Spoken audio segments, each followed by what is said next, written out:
Hey guys, it's Mr. Jack000 here, back with Automation, the car company Tycoon game, and what you're seeing right now is one of my latest builds that's literally called Chunky Beats. This vehicle appears to be the heaviest automation vehicle exported to BeamNG without doing any file editing whatsoever. This includes the weight, steering, suspension, J-beam, etc. As you can see, it's a skyscraper on wheels, a pain to get in, and can destroy every single curb or sidewalk that exists. The body that I've used to make this ultra heavyweight vehicle is ported by a modder named Martin 2005 in his 1970s LAV mod file. The link is at the bottom of the description and in the Automation Steam Workshop if you want to download it. It has a lap time of 2 minutes 30 seconds 91 milliseconds at the quote-unquote Top Gear test track and 4 minutes 8 seconds 92 milliseconds at the automation track. It has a top speed of 140 miles per hour and a 0 to 60 in 17.5 seconds. This vehicle uses my version of the most heaviest engine in the game as of right now that produces 1,365.8 horsepower and 1,800.1 pounds-feet of torque. It has a fuel efficiency rating of an American standard 1.1 miles per gallon and weighs a staggering 46,045.9 pounds, which equals to 20,886 kilograms. If you were to convert this to imperial tons, it equals to a whopping 23.02 US tons, which is a lot. And for the market, due to the weight of this vehicle being a total street buster, it doesn't compete with anyone in the market. In terms of how I made the Chunky Beats, the panel material we made out of regular steel with a ladder chassis made out of galvanized steel. With a front longitudinal engine placement, and the front and rear suspensions use a solid axle leaf. With the quality set to a -15 to increase the weight as much as possible for pretty much everything on here. For the engine, it's a V9 degree V16 engine made out of cast iron with the bore and stroke squared off to 120 millimeters, which gets the engine size to 21,710 cubic centimeters, which is around 21.7 liters, with dual overhead cam 4 valves made out of cast iron also. And also about this engine, the year is set all the way back as possible to a 1946, which is kind of interesting how I made the engine heavier. And for the variant year, as you see here, it is set to the year of 2020, which is kind of weird how an old school engine and a modern day version of this makes it heavy as possible with the engine size or the weight at 2,777.6 pounds, which is freaking ridiculous. So for the internals, for the crankshaft, it uses a cast iron crankshaft with a heavy duty cast con rods and also heavy duty cast pistons, pretty much the heaviest material possible. For the compression, it is set at above normal 9.4 to 1 ratio, the cam profile set to a 65 with VVT at all cams. For the turbocharger, the only option, we're using a twin turbo setup with ball bearings with the inner core maxed out to 12,100 horsepower with the compressor maxed out 110 millimeters, turbine 150 millimeters, air ratio at 0.716, and a max boost at 12.3 psi. For the fuel system, uses a direct injection twin configuration with a standard intake running on regular fuel, with the fuel mixer set to an 11.8. The ignition timing set to a 72 and the RPM limit set to a meager 4,300 RPM. For the exhaust, thanks to a turbo setup, our only option we're using is a short cast headers with dual exhaust, with the exhaust diameter maxed out to 203 millimeters, which is 8 inches, with bypass valves with a 3-way catalytic converter and both reverse flow buffers front and back. And also about this engine, the reason why I could make it even more powerful, it's all thanks to the torque load. For the drive type, we're using a 4x4 setup of an advanced automatic 9-speed with the top speed set to 139.9 miles per hour. Even though the estimated top speed is around 158 miles per hour, which is pretty unrealistic for this heavy of a vehicle. It's so ridiculous. So for the tires, we're using radial chunky off-road tires with the tire width maxed out to 395 millimeters, running on some 61-inch steel rims with the tire diameter set pretty high to a 1,700, almost 1,800 millimeter size tire diameter. For the brakes, they're the heaviest as possible with solid disc 6 pistons with the size equally set at 420 millimeters with a full-blown racing setup, but unfortunately, the braking at max load is around -33, which is basically impossible to brake with this vehicle. For the under tray, nothing that much, but this increases the weight by using a downforce under tray with no downforce settings with an active wing thanks to a rear wing of the back of this vehicle, a rear spoiler, to get the active wing option to increase the weight, and cooling flaps that doesn't exist with this vehicle whatsoever. So for the interior, I didn't even put any interior seats whatsoever, but we're using 9 seats in this, a 3x3x3 row, a handmade interior and luxury HUD, and for the steering, the heaviest as possible with a variable hydraulic power steering, traction aids, it don't matter that much, with advanced 2020 safety standards, and lastly for the suspension, heaviest as possible with a hydro-pneumatic springs with our only option twin tube dampers and active sway bars running on an off-road preset. Despite a good list of problems in here, such as the brake force being too low, quality issues, rear ride height, crank, tires, gears, all that good stuff, we're going to export this to BeamNG.drive and test this monstrosity of the vehicle out. So here we are at the map of West Coast USA. I'm briefly taking a look at this vehicle. I mean, there's not a whole lot I could just explain with the design of the vehicle because it's very simple. Are you serious? Off to a great start. The brakes are already fading with the parking brake on. I was about to say, there's nothing much about the design of the vehicle. Basically militaristic and just simple. Basic brake lights with a reverse light going through the brake light for some odd reason. And with the tires, I don't know what to say, but they're so ridiculous. They clip through the body. Even this tire is almost going through the exhaust right here. And even this front tire, these front tires, they go through the goddamn side indicators, which is very, very stupid. And for the front, as you can see in the background, I got the Xeon, which is the first vehicle I used this type of body for, but the Xeon, I made this like, I think a couple years ago. If I bring this out, compare it to this guy here, the Chunky Beats. So if you're to compare this to the Xeon, also known as the aggressive crash-induced wheeled vehicle, I made this like about a couple years ago. This vehicle is basically reminiscent to the Cadillac Gage Ranger, mostly from the front end, and the engine, which uses a Chrysler LA engine. For this vehicle, the Chunky Beats, I try to run away from the Gage range look, but all I can say about this vehicle is ridiculous. This, not so much, but yeah, this is what happens when you build stupid vehicles for a living. So let's get rid of the Xeon and get ready to test the Chunky Beats out right here by doing some basic performance tests with this vehicle. So for our basic performance test, which I hope to God we can do with this vehicle, the first one we're doing is a 0 to 62 acceleration test, second a 62 to 0 brake test, and lastly a top speed run, which I very highly doubt this is going to be achievable because of the vehicle's weight and lack of power. So first things first, start with the acceleration test now. And also when I get done with the basic performance test, I'm going to weigh the vehicle to see if it does come out to be around 46,000 pounds. Because sometimes when you do export vehicles from automation to BeamNG, they could be a little bit heavier or lighter than what I calculated in automation. So 0 to 62 in 15.16 seconds of 823.96 feet. Seems pretty mediocre for this heavy vehicle, but it'll do. Brake test now. Oh no. Oh no. Well, first of all, put this to neutral because with these small of brakes, it's not going to stop. Still hard on the brakes. We're going past the 14-second mark now, and we're barely decreasing speed. So, at a stop, 62 to 0 in 18.08 seconds of 788.45 feet.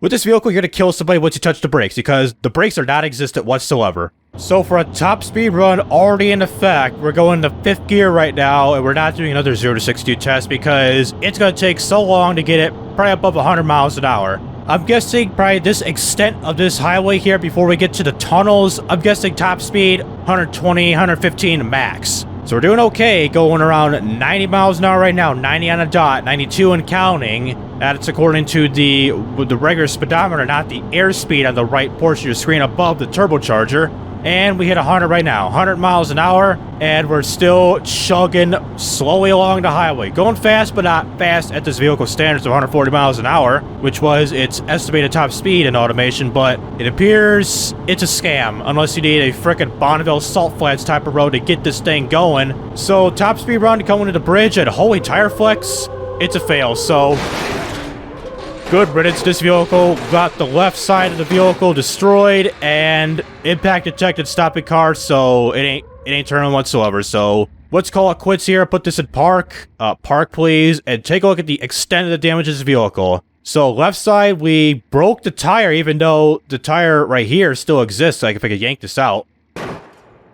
Now we got the tire. Look at how massive this tire is. Look at this. Look at this. These are goddamn tractor tires with big-ass rims. This is what happens if you're balling on the frickin' countryside or something. That's one way to disrespect the hood. So the rest of the vehicle, right side, not that much. Rear untouched, but the left side and the front, yeah. That's where we got the most damage, right in the side of the tunnel walls here. Alright, right now, we're gonna weigh this thing, and let's see. How many pounds, how many kilos? Oh, break. So, the weight in pounds, 48,000, and kind of counting, and it's kind of sting. We'll shut the engine off so there's no vibration on it and stuff. So, 48,745 pounds, kilograms, 22,110 to 111 kilograms. That is freaking massive. Let me convert that to tons real quick. So according to BeamNG, on the weight pad, it weighs 24.37 tons, about a ton and a quarter more compared in automation compared to what we're getting right now in BeamNG. That is just class 50 ridiculous. And real quick, since we got this heavy of a vehicle, am I on the weight pad? Okay, that's the vehicle. The weight pad. Let's get rid of this and smash this vehicle into another car. So with the chunky beats, let's get, like you see in the thumbnail, bring out the Miata. I know this is pretty bad for the car community, but bring out the Miata, spawn new, and then just run this over. Alright, I got the Mazda Miata, the drift version right here in place, the chunky beats way over here, so let's get back to regular cam and get this thing moving by doing a launch which does nothing. So let's just slam into this at a high speed, which I think the speed we're going to be going around, I think 55 miles an hour upon collision. So, get this centered in, pause, and let's get a camera going. Because this vehicle will get pulverized by a 24-ton vehicle. High DUI, 60 times slow-mo, go. So here comes Chunk, and boom, look at that. Flatten that, and it's on its side, and it's completely obliterated. So full time now, and we're endoing, and the vehicle is stuck on our wheels. So there's a tire. What does that tire belong to? Whoops, what is that? I think that belongs to the Miata, but that's unfortunate. So Miata, save it real quick. And try to free this, so it's F7 it right here. And, oh boy, put this to the park right now. So take a look at the Miata, flip it upright. Or just do a flip while we're at it.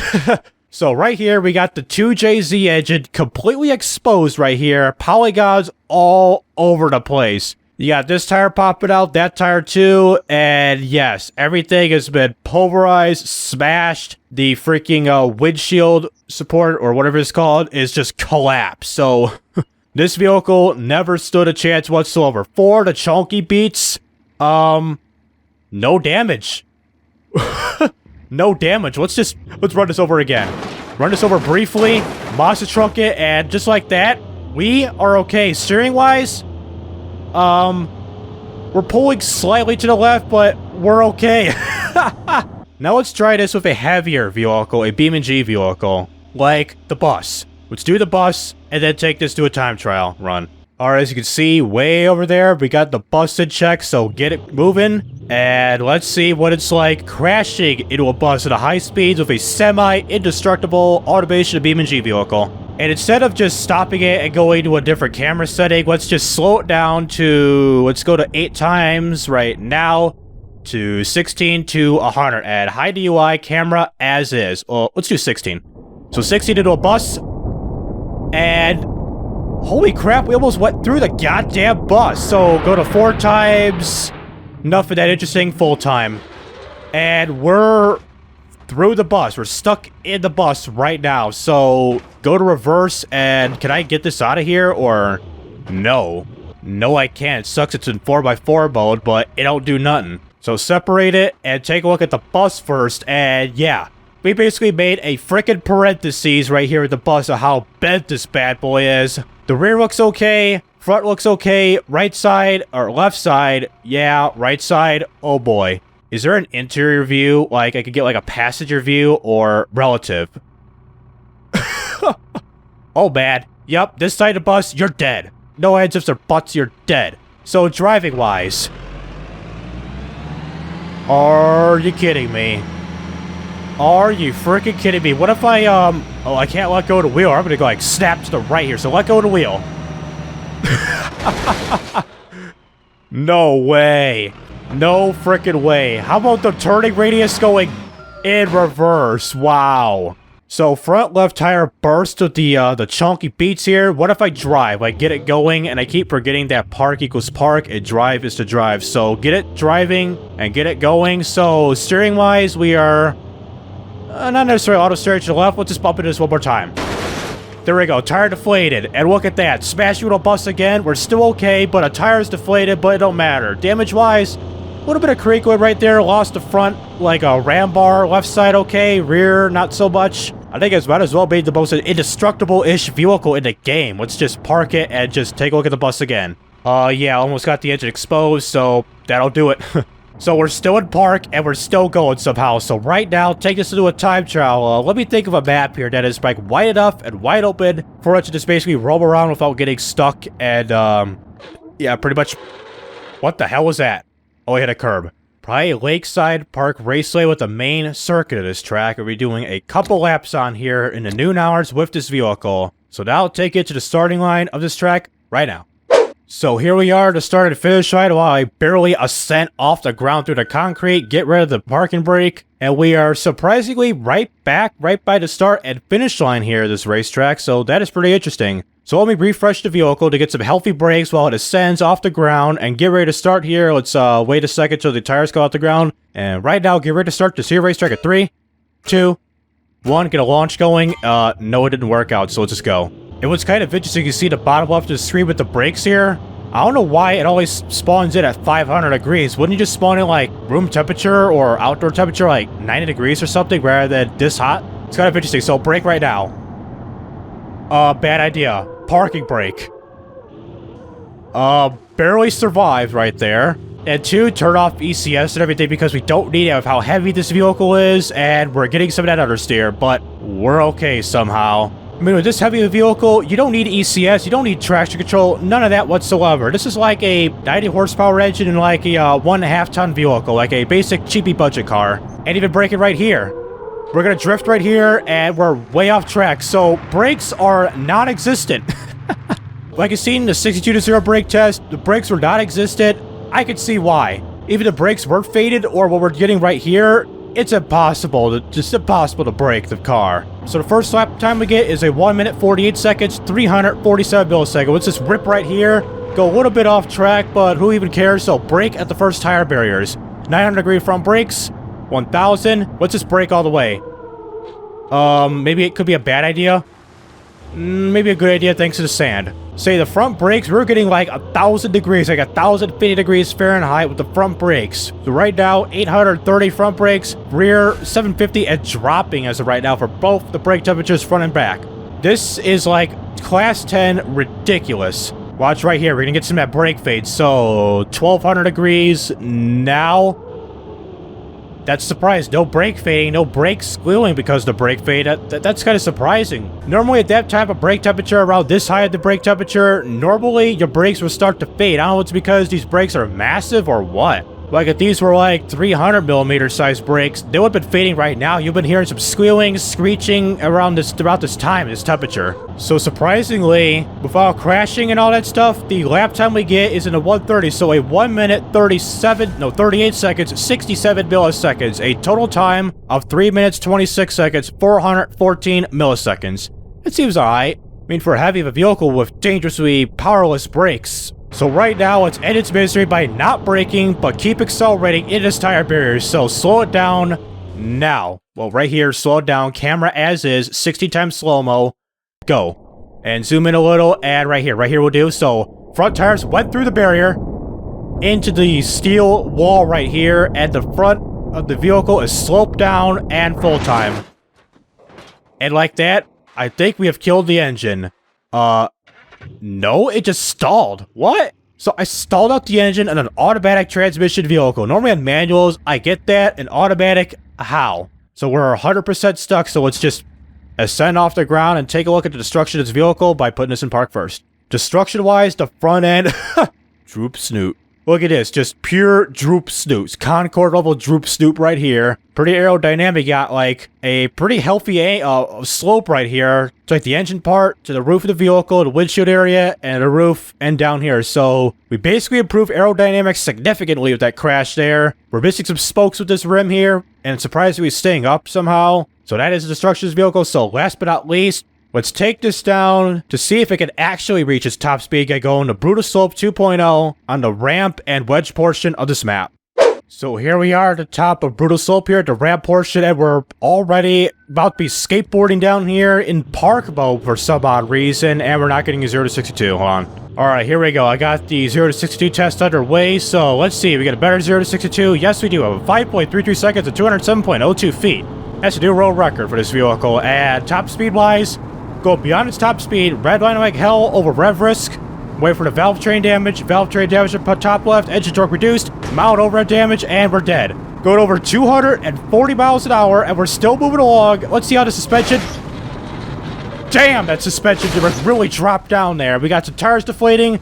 We're front flipping right now. Exit speed, I didn't even pay attention. I was paying attention more to suspension. I was thinking like maybe around 210 or something like that. So slow it down right now and get a camera going with this vehicle. This is going to be a very, very interesting of a crash. All right, on the way, 100 times slow-mo. Boom, there goes the rear end. Tires are caving in, breaking apart, and everything else is breaking apart. Pretty much every single tire, yes. 3 to 4 tires have broken apart. I don't know about this guy. I don't know if this thing is broken apart yet. So, full time and record cam. And yes, all 4 tires have been destroyed. You can barely see the little, like, broken piece here, the smoke of the rim. So, like that, we have killed the engine, every tire, and smooshed this thing down pretty good, and wire to brake still fading. So, damage-wise in this vehicle, I swear to God, man. First of all, headlights. How is this possible? You got some freaking titanium copper wires in this bitch, making this the most stable, durable wires in existence. Because how are these lights still working with this type of extended damage to this vehicle? It's just unrecognizable and unsalvageable whateverness that you can pretty much explain this vehicle. Alright, here we go. Last portion of the video. Skateboard ourselves pretty hard at the top of this hill here and get ready to crash ourselves at a high speed at a little wedge thing, which is basically a square block where you crash yourselves at a very high speed to get an interesting wedge shape of your vehicle. So right now, get an engine destruction right now. A tad too early, but destruction-wise, the top speed, we're going to be crashing into a square block here, around 260-ish, so stop. Get ready to hammer time at 60 times slow-mo, so go to 60 times slow-mo first, and then 100 times once it gets pretty close. So 16 to 100, so where's the vehicle at? I'll get this up a little. So here it is, 100 times slow-mo at a speed of 258 miles per hour. There it goes the front, get us better in frame, still going. And still going, the back end has been pushed back, and here we go. I think this is the best we could do, so full time. And apologies for the ear rape, and this is the vehicle right here, right now. And some of the debris with the, what is this? Is this the tire? I think that might be the tire there. The brakes are fading. Part of the license plate right here. Get the hell out of here. What is that, my North Carolina license plate? Oh, it's Alberta, Canada, I forgot. So bring us over here, F7 it to like right around here, show you the aftermath destruction. So like I said, with this type of destruction, you get a wedge-shaped look of your vehicle, like a freaking cheese grater type of look, where you got a 45-degree slope at the front of the vehicle. Look at the front, that's your front of your slope. The sides, same thing with your left and right side here. Got some of the tires somewhat intact, somewhat broken. The rear, this was kind of interesting, the rear, how, especially the roof got shoved back quite a bit, so the back of the vehicle, and clipped through the ground here. The doors are partially intact, but bent pretty good with the roof of the vehicle, but it didn't survive whatsoever. It's just a hunk of broken-ass metal. That's it. So that'll do it with automation and BeamNG.drive with the chunky Beats vehicle. This type of vehicle, being at 24 tons at BeamNG but 23 at automation, you better get your hands, feet, and vehicles and whatever that's destructible away from this thing as far as possible, because once the tires touch it, it's destroyed forever. And also about these tires, if I make these a little bit bigger, but since I tested this off camera, I tested out with bigger tires, and with the steering just breaks apart without doing any piloting. So these tires are good enough, but I think it could be a little bit heavier if you would increase it by a tad amount in automation and export to BeamNG. But anyways, since it's heavy, I'm pretty much going to call it this as the heaviest vehicle in automation as of right now. And for those who are interested in this type of content, please be sure to like and subscribe so you won't miss out on any videos like this in the future. And also check out my social media down below in the description. So this has been Mr. Dragon 000. I'll see you in the next video.